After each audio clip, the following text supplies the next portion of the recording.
Misteri Allah tersimpan selama berabad-abad. Ini adalah tema dari bacaan firman Tuhan untuk renungan hari ini, yang diambil dari Kolose 1 ayat 24 sampai dengan ayat 29. Dari bacaan firman Tuhan hari ini, kita belajar beberapa hal. Rasul Paulus menuliskan di suratnya, bahwa dia bersukacita, karena dia boleh menderita untuk jemaat Kolose, dan menggenapkan dalam dagingnya, apa yang kurang pada penderitaan Kristus, untuk tubuhnya, Kristus, yaitu jemaat. Di sini, Paulus mau menyatakan bahwa dia bersukacita, karena boleh ikut melayani jemaat Kolose. Tapi kondisi jemaat Kolose, yang telah terkontaminasi pengajaran sesat, merupakan keprihatinan dan penderitaan Kristus, dan juga menjadi keprihatinan dan penderitaan Paulus. Paulus terbeban untuk melanjutkan pelayanan Kristus di dunia, yang notabene melanjutkan penderitaan Yesus dalam melayani jemaatnya yang rohaninya sedang babak belur. Paulus bersyukur karena penderitaannya menghasilkan sesuatu yang baik untuk orang lain. Penderitaannya ini bukan hanya untuk orang-orang Kolose, tapi juga orang Kristen lainnya.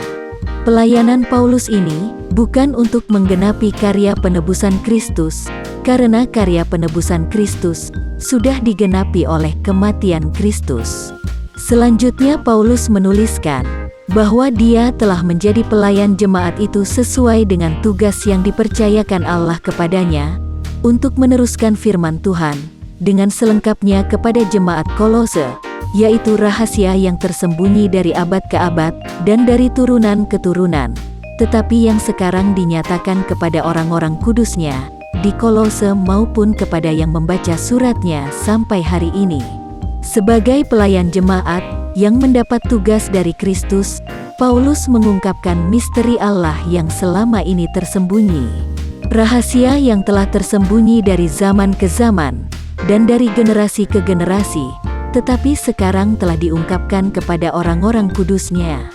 Dalam pengertian Alkitab, misteri Allah itu bukanlah sebuah teka-teki. Ini adalah kebenaran yang hanya bisa diketahui dengan wahyu dan bukan dengan intuisi. Sekarang, sejak karya penebusan Kristus digenapi, rahasia itu dapat diketahui karena telah diwahyukan kepada orang-orang kudusnya. Paulus menulis bahwa Allah mau memberitahu kita betapa kaya dan mulianya rahasia itu di antara bangsa-bangsa, yaitu Kristus ada di tengah-tengah kita, yaitu Kristus yang adalah pengharapan akan kemuliaan. Salah satu misteri Allah itu, yaitu bahwa Yesus berdiam atau tinggal di tengah-tengah orang-orang percaya. Misteri ini justru Allah beritahukan kepada bangsa-bangsa lain di luar bangsa Israel, yaitu bahwa Kristus yang adalah pengharapan akan kemuliaan itu ada di dalam kita. Paulus menyadari bahwa misteri ini merupakan sebuah keajaiban terbesar, bahwa Allah yang tadinya hanya mengakui umat Israel, yaitu keturunan Yakub, sebagai umatnya, sekarang telah memasukkan orang-orang non-Yahudi untuk mendapat bagian dalam kasih karunia penebusannya.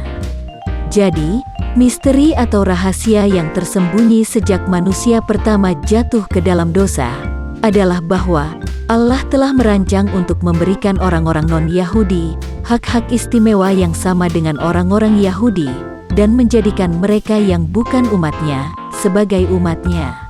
Di bagian akhir bab 1 surat Paulus ini, dia menuliskan bahwa Kristuslah yang dia beritakan dalam segala hikmat untuk memimpin tiap-tiap orang kepada kesempurnaan dalam Kristus. Itulah yang dia usahakan dan pergumulkan dengan segala tenaga, sesuai dengan kuasa Tuhan yang bekerja dengan kuat di dalam dia. Paulus memperingatkan semua orang dan mengajar semua orang dalam segala hikmat, agar setiap orang menjadi sempurna di dalam Kristus Yesus. Untuk tujuan ini, Paulus berjuang sesuai dengan pekerjaannya yang bekerja di dalam dia, dengan sangat kuat. Kristus adalah fokus dari khotbah atau pengajaran Paulus. Dia tidak mengkhotbahkan tentang dirinya sendiri atau orang lain, atau pendapatnya, atau bahkan banyak cerita-cerita yang menyukakan hati pendengarnya. Dia hanya memberitakan tentang Yesus.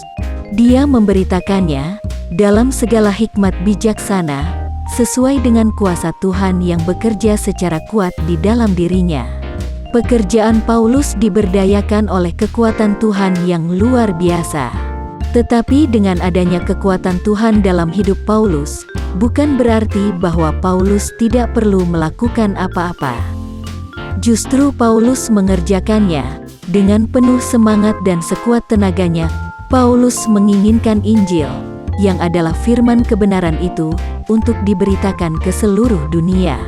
Di sini dia menekankan dua hal, yaitu pengungkapan rahasia Allah ini adalah untuk setiap orang, dan diberitakan dengan segala hikmat kebijaksanaan Allah, dan dengan sekuat-kuat semangatnya Paulus.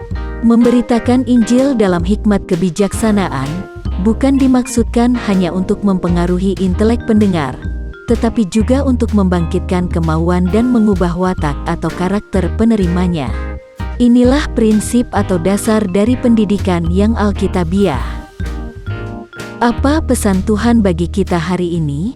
Tuhan mau agar kita memberi atensi kepada permasalahan jemaat, dan bahkan ikut prihatin, yang disertai tindakan nyata dalam pelayan kita.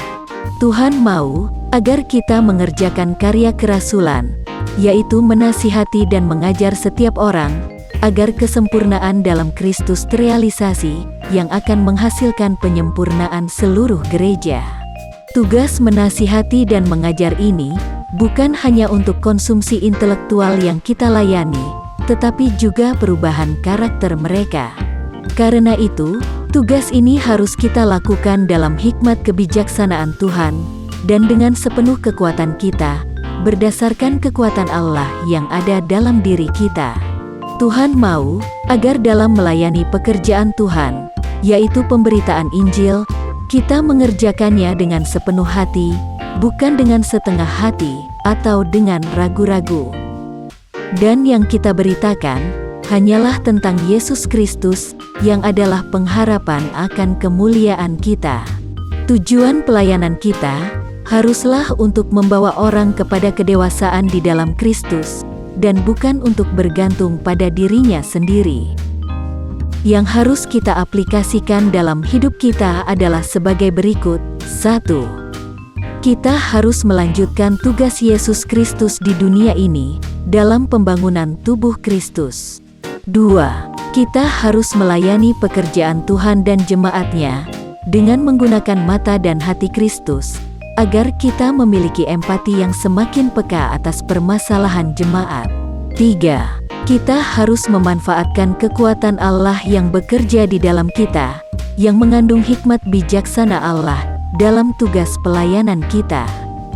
Jangan sampai kita hanya menggunakan kekuatan dan hikmat kita sendiri. 4. Kita harus ikut memberitakan Injil Kristus kepada siapa saja, di mana saja dan kapan saja. Memberitakannya dengan hikmat Allah, dan yang diberitakan hanyalah tentang Yesus, yang adalah pengharapan akan kemuliaan manusia. 5. Kita harus memiliki kerinduan, agar banyak orang yang mencapai kedewasaan, yaitu kesempurnaan di dalam Kristus, termasuk diri kita sendiri.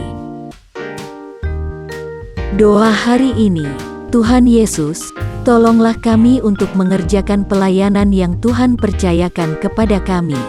Ajar kami untuk tidak hanya menggunakan kekuatan kami, tetapi juga kekuatan Tuhan yang ada di dalam kami, dan tidak menggunakan hikmat manusia, tetapi hikmat bijaksana Tuhan saja. Amin. Kiranya Tuhan menguatkan kita, dan kasih karunia Tuhan Yesus menyertai kita.